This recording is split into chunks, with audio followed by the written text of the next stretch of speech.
మా కళ్యాణ సీతని కన్నులార చూడరండి,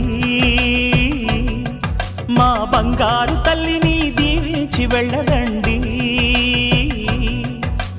జానకమ్మ చెయ్యి పట్టు జాన ఇంక ఎవ్వరంట, రఘురాముడే. లక్షణాల లక్ష్మీదేవి నింట పెట్టుకున్నవాడు మహావిష్ణువే.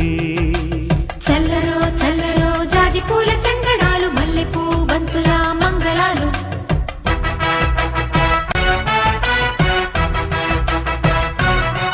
మా కళ్యాణ సీతని కన్నులార చూడరండి, మా బంగారు తల్లిని దీవించి వెళ్ళరండి.